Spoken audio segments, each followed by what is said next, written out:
Thank you to everyone who's joining. We're just going to wait a couple of minutes and then get going, allow people to join.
Good afternoon to everyone. Thank you very much for joining us.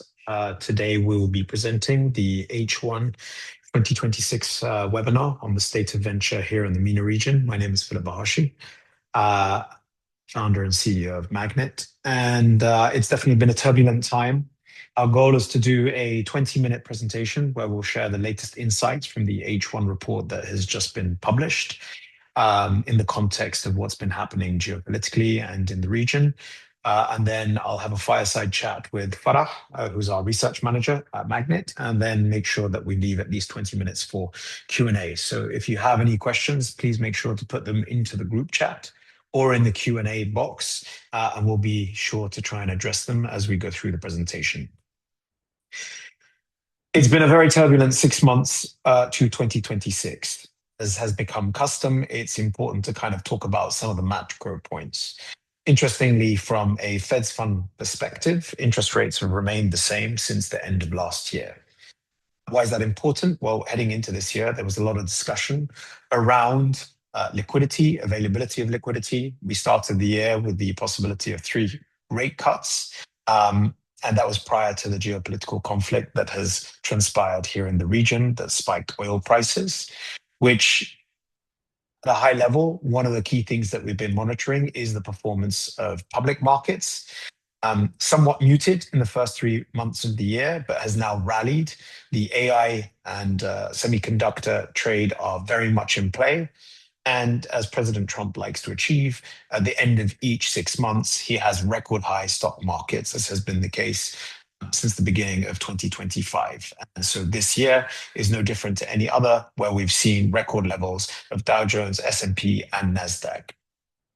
But the one barometer that everyone has been watching is oil prices. And given the geopolitical conflict that we've been witnessing, we saw levels peaking up to above $120, close to 138 at its peak. And although things have now stabilized with still uncertainty around what's happening here in the region, this has been a big driver to causes for concern in the US with regards to inflation, with regards to pricing, and what that will have in terms of its impact onto the public markets ecosystem. But we've also seen actually that commodities have kind of remained flat year to date, with Bitcoin coming off its record levels last year. And so asset classes have remained extremely mixed, volatile, and unpredictable as of this year. But we're here to talk about venture capital. And today I'll share some of the 10 takeaways that have really grabbed my attention as part of this report exercise. I've had several client conversations and I've spoken to many government stakeholders, and I'll share where I can conversations that have been happening. But it's clear that there is a lot of uncertainty into what the geopolitical conflict has transpired into the data itself. Before jumping into the region, I think what was very interesting to note, and this is CB Insights report, is that if you look at total number of transactions globally, according to CB Insights, you have had declining levels of total number of transactions dating back to 2020-21, where The interest rate hikes started to happen after they dropped to 0%. Since the peak of venture activity in 2021, it has been a steady, almost straight line decline in the total number of transactions. In terms of funding, and I'll come on to this in more detail, we have seen a pickup in funding. But interestingly, that concentration has been focused on AI, defense, and security. And that concentration has become extremely evident. And what I will put here as a little bit of a orange flag to all interested, as venture capital from institutional and LPs in the region been sucked into the AI and semiconductor and global defense play at the risk and at the cost of venture here in the region. This is what the last 6 months or the last year and a half has looked like. We did see peak investment activity in Q3 of 2025, but similarly, we've seen a declining level of transactions since the beginning of 2025. So the reason I give the global context is that the region is not immune to what's happening globally, regardless of what the impact of the conflict has been on venture. But interestingly, for the 2 quarters of this year, total amount of capital deployment has remained almost identically flat, albeit a drop of transactions in Q2. Now, let's put some context there. Here are the top 10 geographies globally in terms of venture activity. All of them witnessed a Q2 lower than Q1. In fact, MENA as an average was below what we saw the top 10 witness in terms of decline. But we have begun to see some of the early signs of what the conflict has transpired into. Now, to answer the question, what has been the obvious impact of the war? The answer is it is not clear. The data has yet to show the true impact of venture capital investment activity. And I say that with a level of confidence because we had exactly the same questions when the COVID pandemic took place. If we go back to 2020, and it's almost symmetrical in so much as the COVID pandemic was considered a global pandemic the first week of March 2020, and the geopolitical conflict that we're seeing right now transpired in the first week of March 2026. The reality, and I remember because we were doing many of these webinars that kickstarted during the conflict, the COVID pandemic, venture activity grew in Q2 compared to Q1, albeit flat in terms of transactions. What did we learn at the time? Many deals, or all venture deals, take usually 6 to 9 months to come to fruition. From starting a fundraise to meeting investors, going into legal, signing a term sheet, and then the announcement and or where we get shared the signature date is a journey for anyone that is fundraising. And therefore, any of the deals we can say confidently in Q1, even in March, and lest we not forget this year, we had Eid and Ramadan taking place in March as well, are deals that would have already been transpiring from the previous quarters. Similarly, in COVID, a very strong 2029 against the backdrop of what was going to become a strong year in 2020. The point that I'm trying to highlight is many of the deals that were signed, announced in Q2 back in COVID were deals that were already transpiring and pushed because of the bad taste of those announcements, or given that things were disrupted at the beginning of Q2 into later months like May and June. And similarly, we've seen a pattern where underlying non-mega deal investments drop slightly. Deal transactions have dropped a certain amount, but they remain relatively flat quarter on quarter. So suffice to say, while there are early indicators that I'll come on to, the true impact has yet to be seen.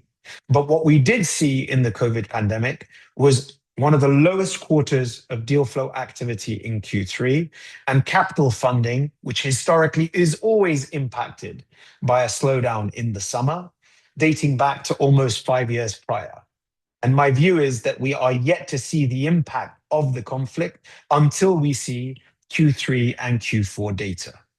And similarly, we'll see a recovery, assuming that a sense of normality post MOU signing and formalization, although given the current news headlines, that is not 100% evident. But what has been clear is that many people are working towards normality resuming from September, schools coming back, event season kicking in, and then venture picking up again. But the data will only reflect that heading into Q3 and Q4. But what we are seeing, as I already mentioned globally, is a concentration of capital into larger rounds, mega deals.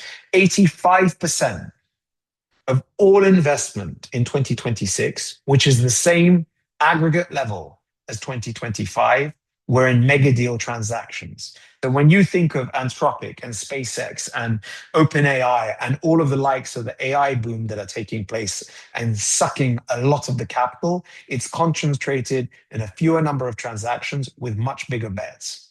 Here in the region, similarly, 36% of all capital this year, a third of what was deployed last year, has gone into mega deal transactions over the underlying ecosystem.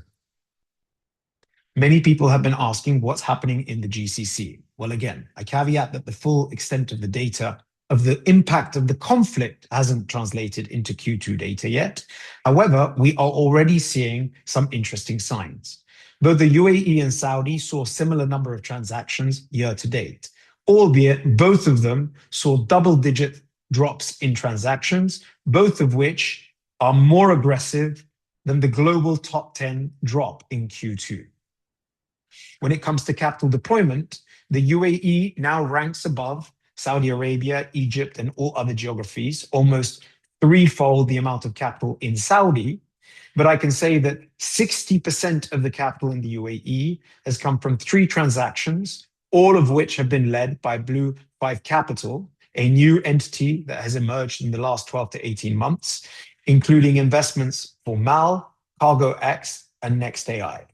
Removing that, though, the UAE is still larger than Saudi for the first 6 months of this year.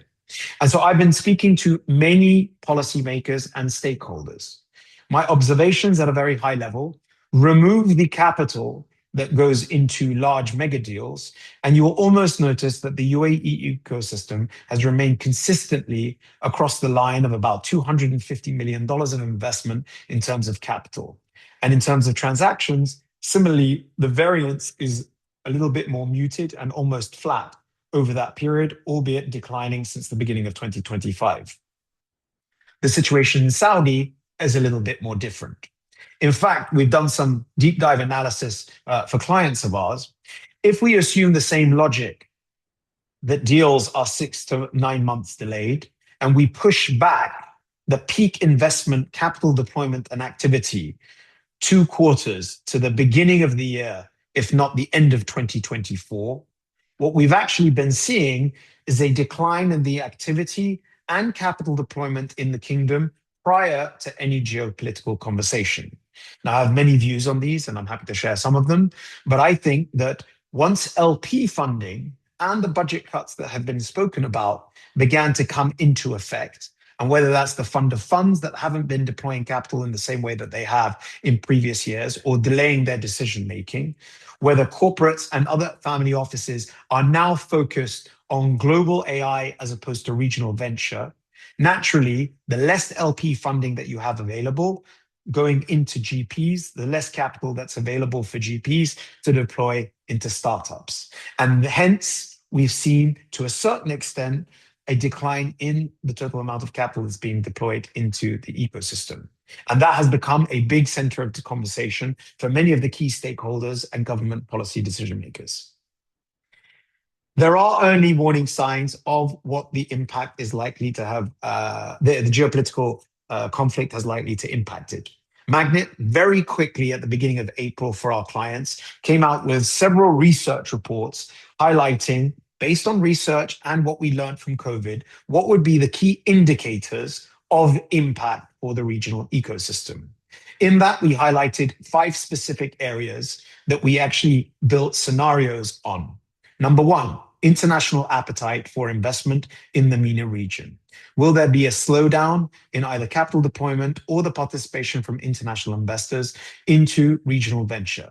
Second, What happens to late stage funding? Naturally, the first area of funding to slow down when there is geopolitical uncertainty, which can slow down decision making, is late stage capital, given that later stage capital is always a precursor to either an exit or another investment round 12 to 18 months later. Third, the top of the funnel. Do we see a slowdown at early stage investment activity, which becomes an impediment for growth of the ecosystem for the next generations of startups? Four, M&A exit activity, and I'll come on to that in a bit more detail.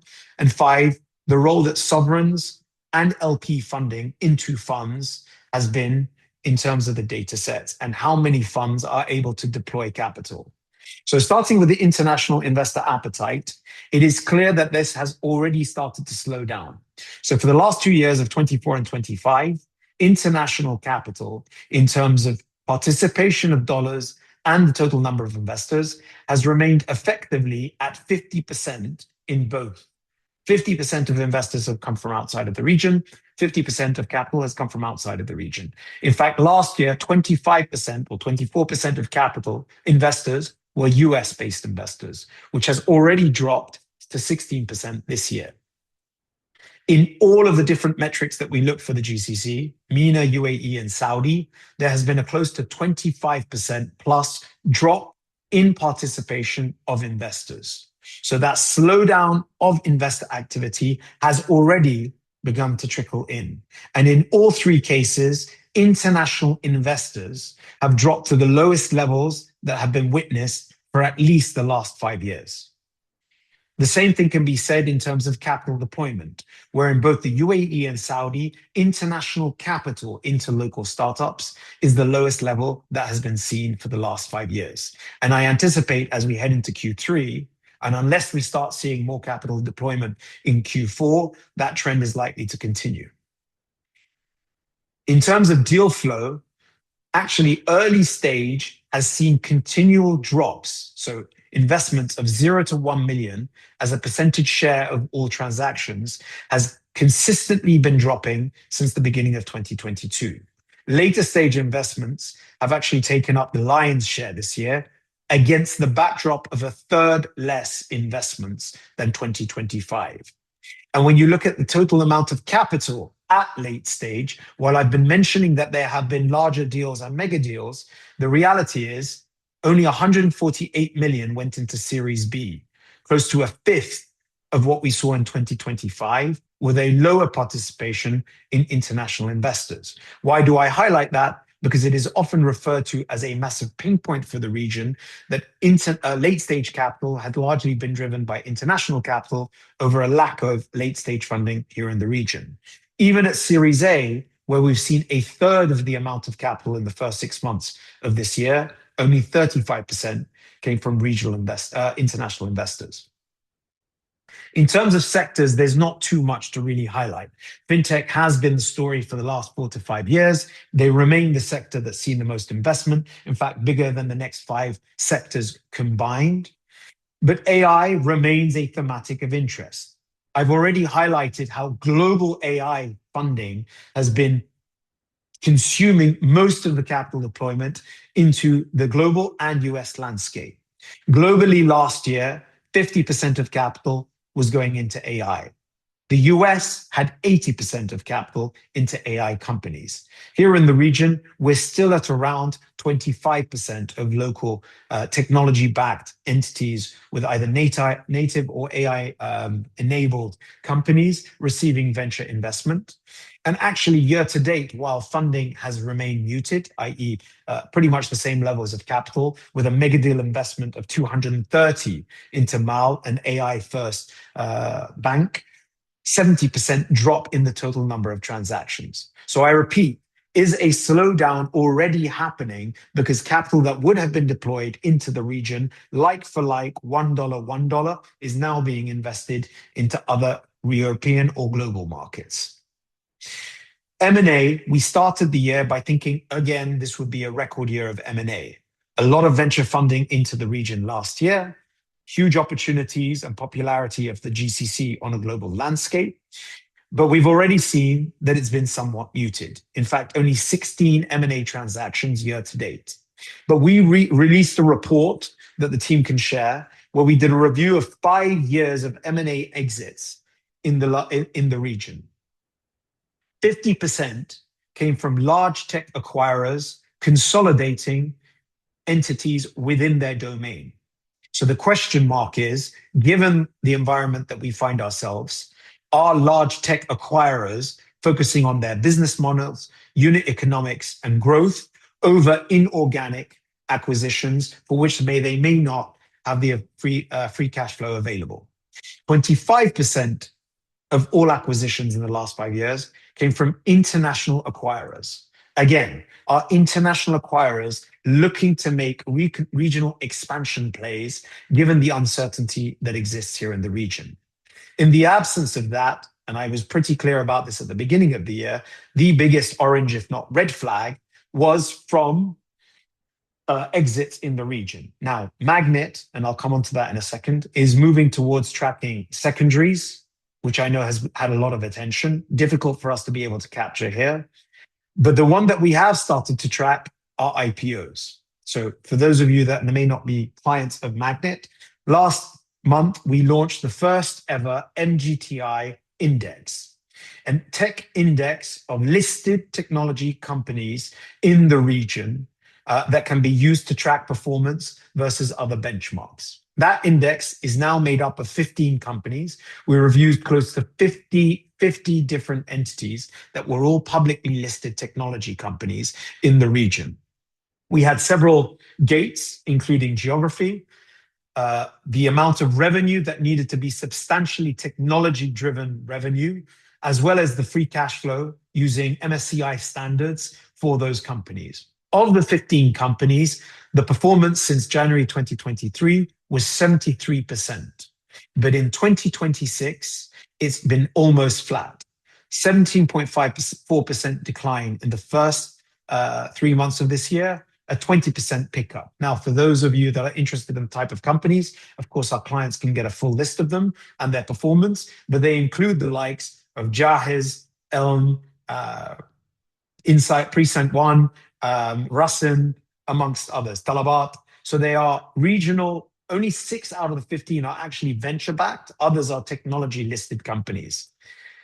How did the index compare to the region? Well, interestingly, the tech companies outperformed both the DFM and ADX, but underperformed the TASI, which is predominantly oil and gas and financial services companies, and extremely underperformed the EGX, which saw a 17% performance year to date, despite the regional conflict.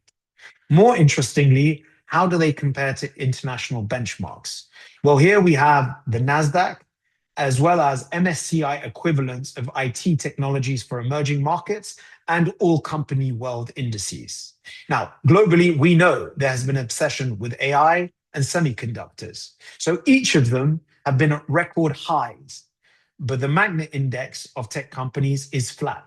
One thing that is very interesting to note when you start using this data to speak to policy makers as well as retail investors is that in the region, number one, none of them are really AI focused in terms of the type of companies themselves.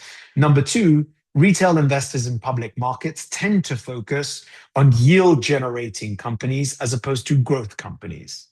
Why has MAGNiTT done that? A lot of conversation in the ecosystem has been talking about tech companies listing. So we were keen to put out data on how have the companies performed post-listing, and is there still an appetite for those type of companies to list given the performance relative to regional and global benchmarks. And again, we've already seen global companies listing, whether it's SpaceX, amongst many others that are touted to be listing, and the challenges that those companies have faced. In fact, SpaceX today is at the same price of its listing price, despite a peak of its pricing since its listing. And finally, I want to round out that, as I mentioned, in the midst of the war, we looked at 3 scenarios: organic growth, short-term, several-week conflict that would have temporary disruption, and what we characterized, and this was done in the first week of April, but I'm just referring to it now, a several-month prolonged conflict.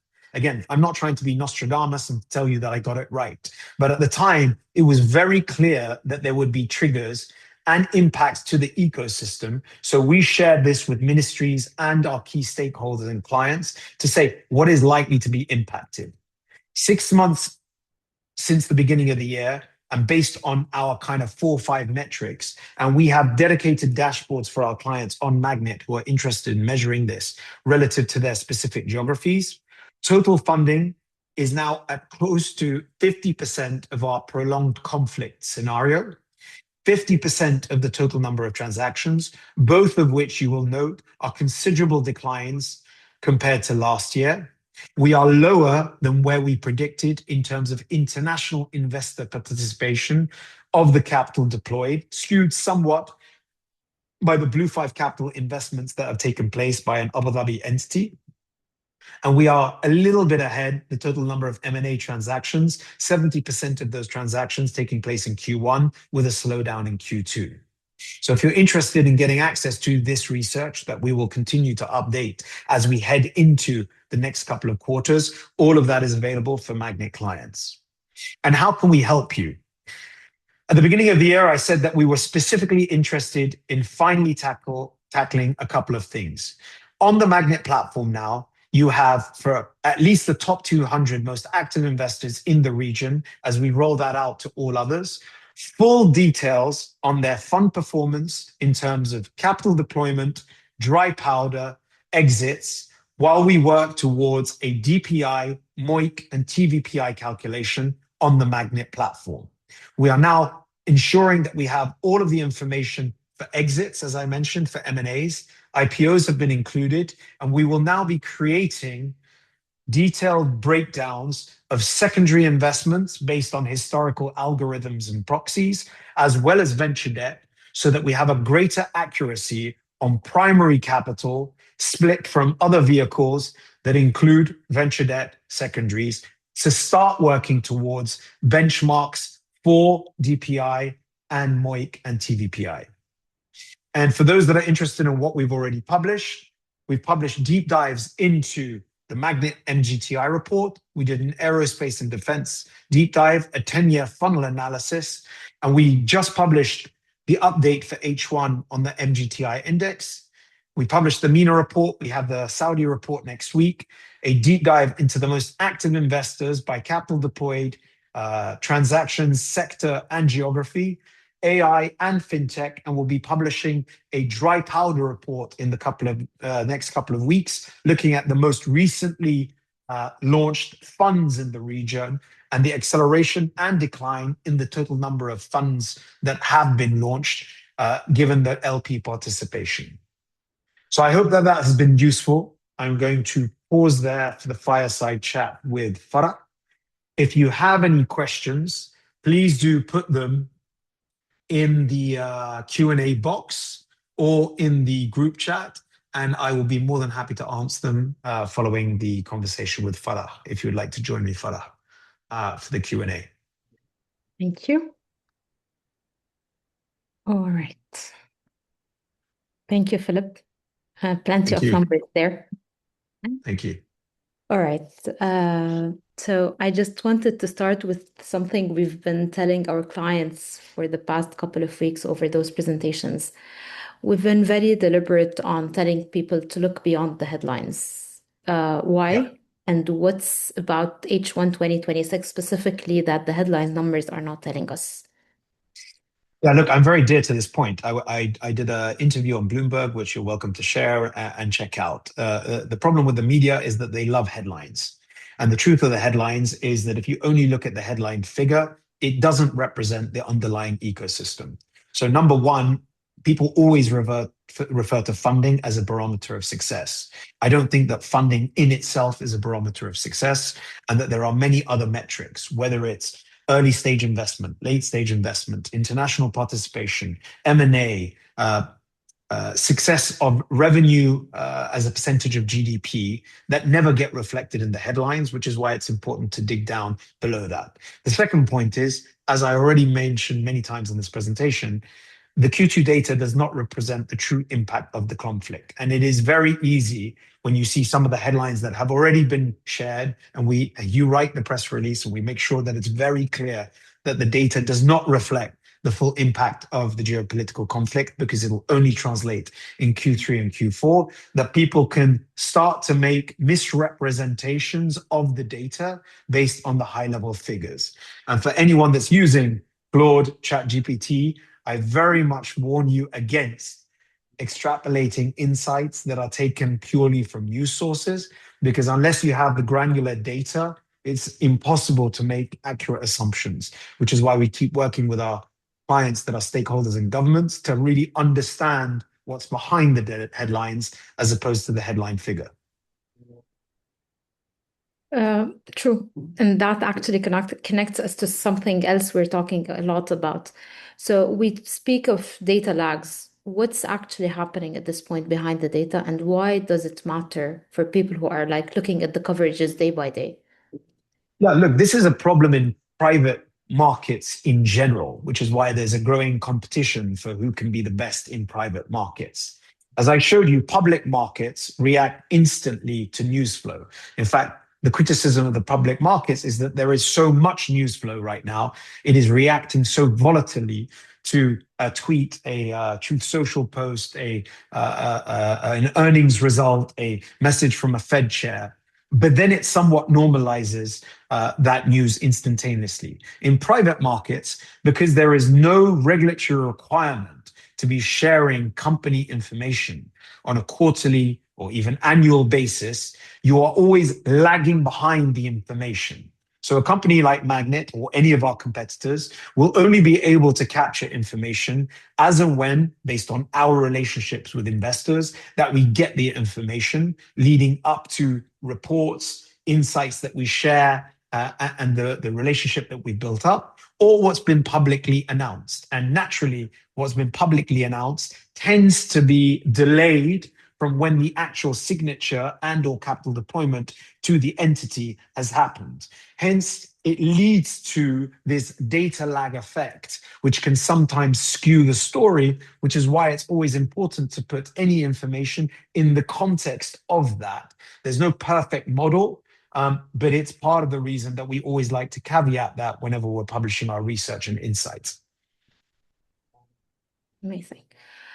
There's one data point you mentioned earlier in the presentation, and it was pretty much similar to where we ended 2025, but the dynamics of this are different now. So Saudi and the UAE continue to anchor the VC space in the MENA region, but the dynamics at this point are a bit different. What's happening that's different in these two markets at the moment? Thank you for making my life difficult, Farah. I think that there's different things happening across the whole of the GCC. But if I was to pretty much summarize it based on conversations that are happening, there is both a demand and supply side issue.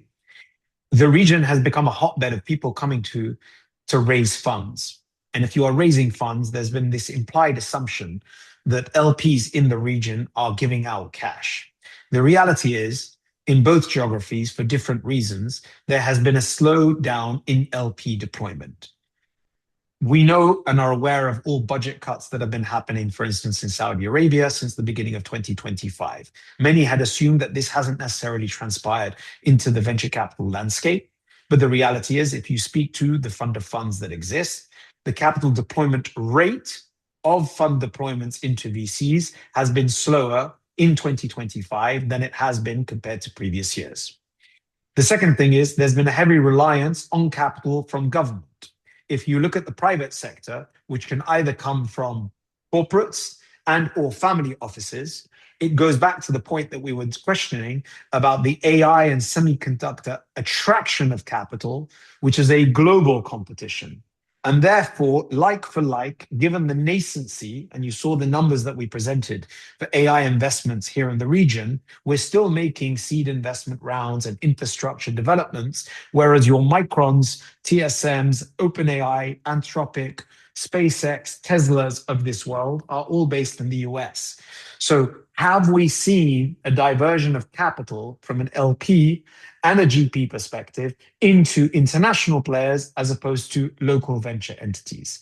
And a point that literally we are trying to benchmark the GP performance here in the region is because a lot of information is lacking about the performance of the VC funds here in the region. And to be able to create a story and narrative of either underperformance, overperformance, or success that can further encourage corporates, family offices to invest in the asset class moving forwards. That's all on the supply side of capital. On the demand side of capital, naturally, when there's uncertainty, companies delay decisions to fundraise. It becomes harder to fundraise, and people focus on their business models that may need to change to have more of a global focus than a local focus. And naturally, we will see a slowdown in investments.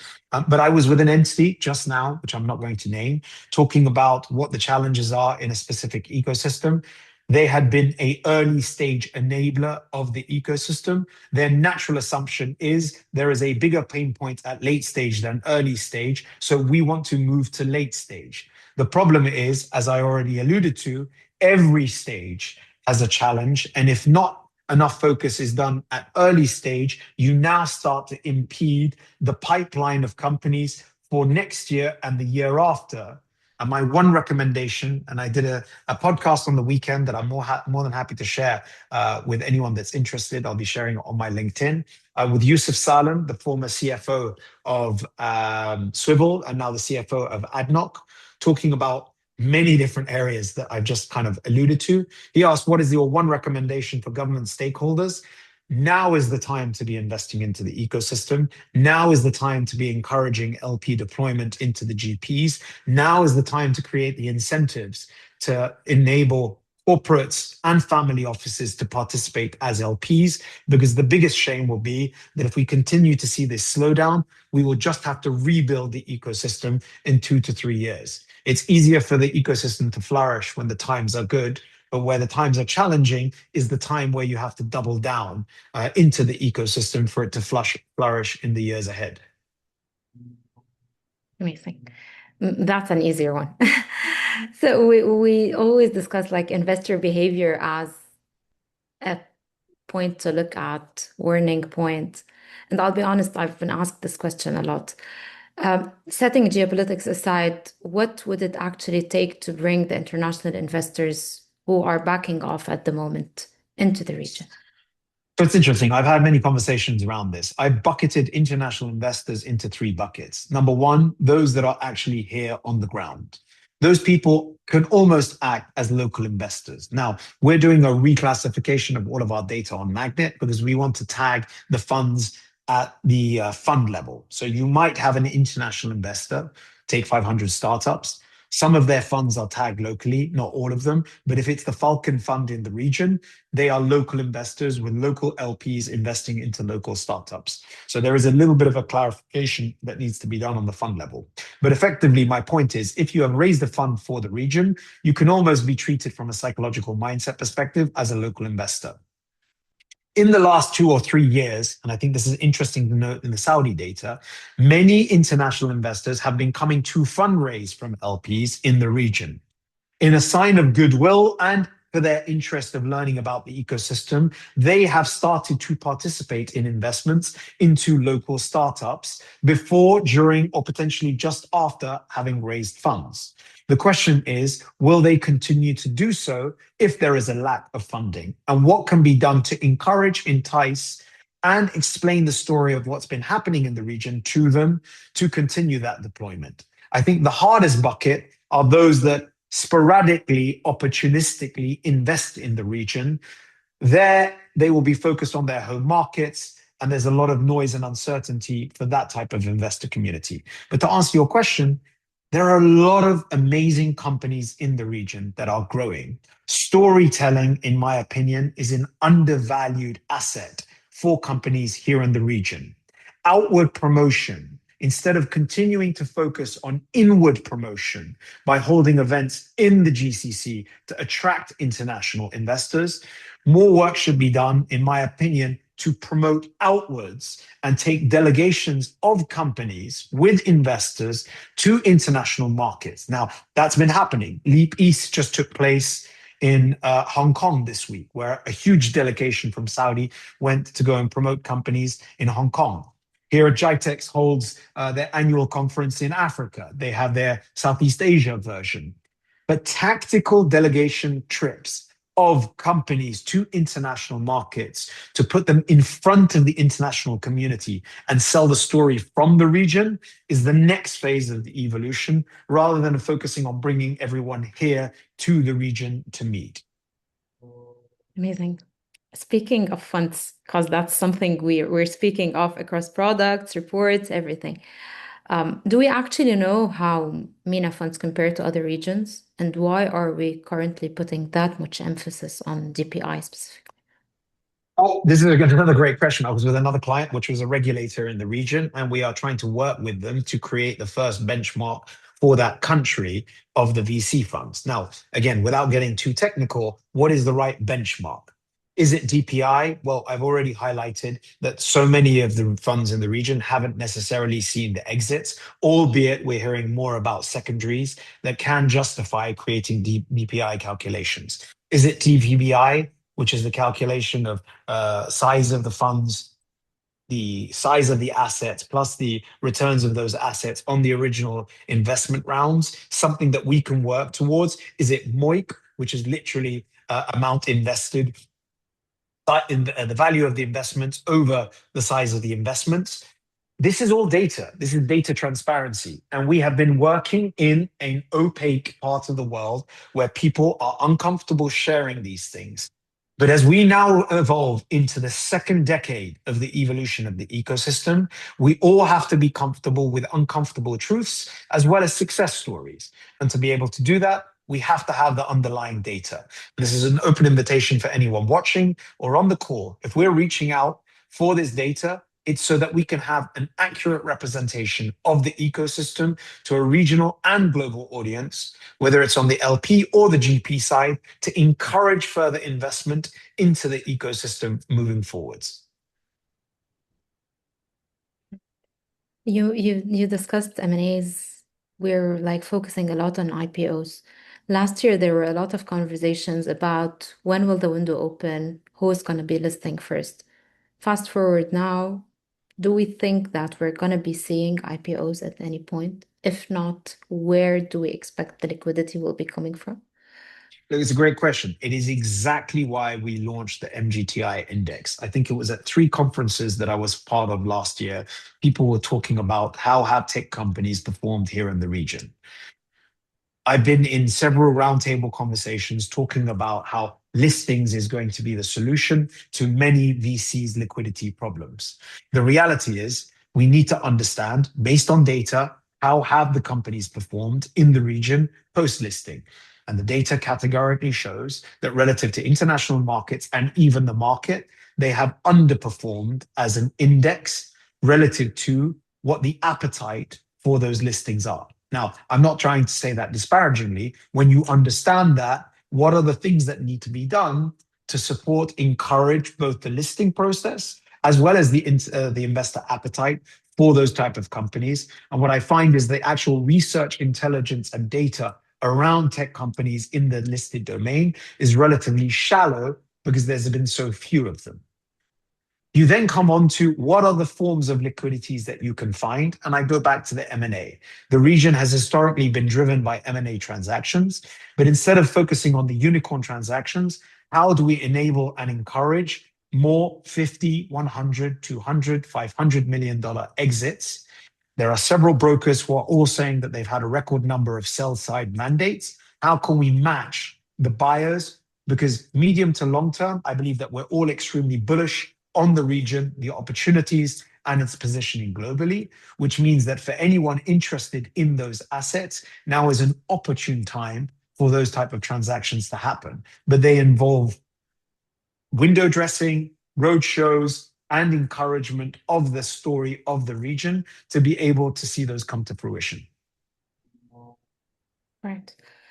Like a wider lens a bit. So we speak a lot about classic VCs. We keep hearing a lot about private credit. Many of the news media questions we get are about venture debt, secondaries, private credit. from all the conversations you're having and from what's ongoing, is there a genuine appetite for this in the region?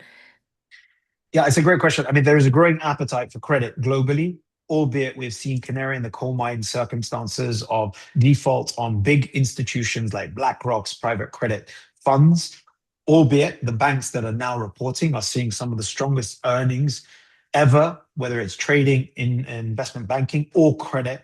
So credit remains a huge appetite as a product in general. The question with regards to venture debt, private credit in the region, there are only a certain type of companies that can actually attract credit. And those tend to be those with clear unit economics, collateralizing that credit either against investment rounds and or deliverables, um, receivables, sorry, of the company. And therefore, while it is a solution, it is underdeveloped for the region, but it's also extremely difficult to track. In fact, one of the cleanup exercises that we want to do on the MAGNiTT platform is that we realize that there are rounds that sound overinflated. So if you take that an average Series A, for the sake of argument, is 12 million, and an announcement says that a 35 million Series A investment has been done, you can, with a level of confidence, after a single standard deviation of the average, state that either the additional capital is coming from venture debt, which you can then see if there's a participation from a venture debt entity, or secondaries. And so we will be cleaning up the data to better identify which companies have had venture debt participation so that we can put more content around credit and debt. But MAGNiTT already covers venture debt, venture capital. It covers private equity. We have venture debt on the platform. Private credit is the next natural pillar of data set for the private capital marketplace here in the region. Looking forward. All I right. just want to say, if anyone has questions, please do put them in the chat so that Farah can come to them when she's done. Yeah. Please. So this is my last question before we open the floor for the Q&A. One last piece of advice for policymakers, LPs, GPs, founders as we head into the second half of the year. Policymakers, think about this like a startup. What do you do when you were struggling? You speak to your customers. Your customers right now are LPs and GPs and the founders themselves. Speak to them. What are the pain points? Use the summer, where it tends to be somewhat quieter, to identify the top 3, top 5. And I strongly encourage that you don't use consultants. Speak to the protagonists themselves. We're more than happy to see how we can support you in gathering the data, understanding the insights, but have roundtable conversations to bring in the relevant key stakeholders. I'm doing a session with the VC Majlis later. They're a great example of an entity that have all the key stakeholders there to identify the problems, to help shape them.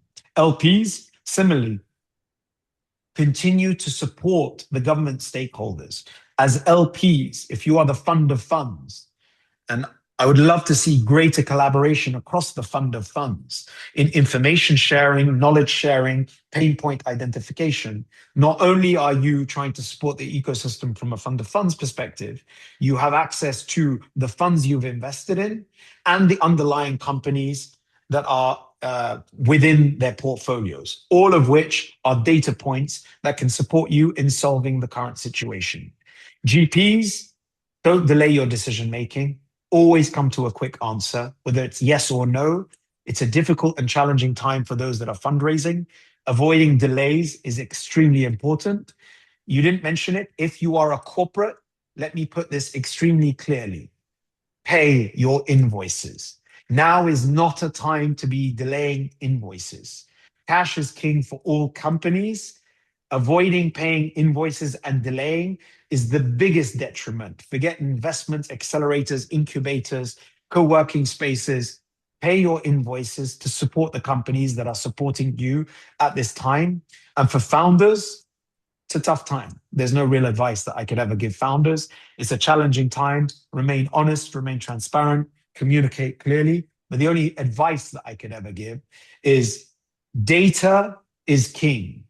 Content marketing around your company with insights and information using data is extremely powerful and is an underutilized tool that many founders in the region don't necessarily use. Thank you, Philip. I hope those were not many from my side. I'll start sharing the questions from the audience. So we have a question from Abdulaziz saying, from the reports you published earlier this year on conflict and the scenarios you forecasted, combined with the data you have up to H1, how healthy is the pipeline of opportunities for investors in MENA?